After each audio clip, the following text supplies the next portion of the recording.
Историята на Мия Халифа, от неизвестно момиче до световна известност. Здравейте, приятели! Днес ще ви разкажем историята на една от най-известните и най-обсъждани личности в интернет, Мия Халифа. Мия е родена на 10 февруари 1993 година в град Бейрут, Ливан.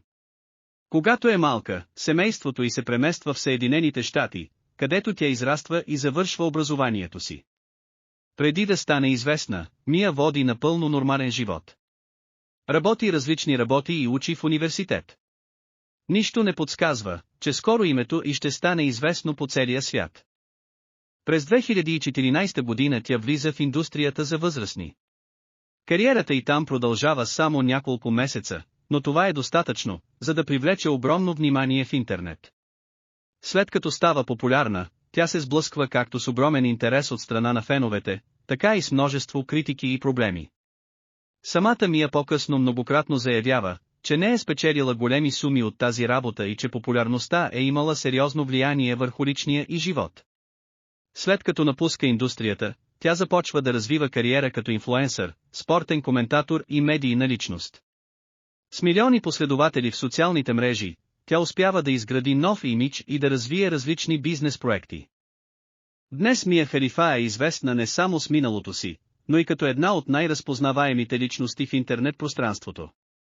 Нейната история показва колко бързо един човек може да стане световно известен и как популярността може да промени живота завинаги.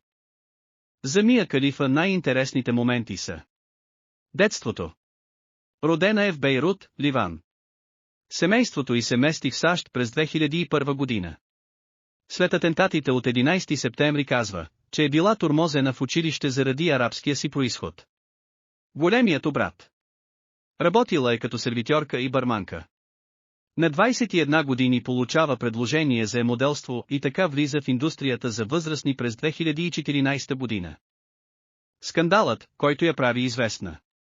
Участва в видео с хиджаб. Това предизвиква огромни реакции в Близкия изток. Получава заплахи и става световно известна почти за една нощ. Шокиращ факт. Кариерата й в тази индустрия трае само около 3 месеца. Въпреки това години наред остава сред най-търсените имена в интернет. Парите. Тя многократно твърди, че е получила около $12 000 общо за снимките си и не е станала милионерка от тях, както много хора предполагат. Семейната драма. Родителите й публично се дистанцират от нея. По нейни думи отношенията с семейството силно се влошават след известността й. Вторият живот. След това тя става инфлуенсър, спортен коментатор, създател на съдържание, предприемач с модни и бижутерски проекти. Независимо дали я харесвате или не, историята на Мия Халифа показва как само няколко месеца могат да променят живота на човек завинаги. От обикновено момиче от Ливан до една от най-разпознаваемите личности в интернет, цената на славата понякога е много по-висока, отколкото хората си представят.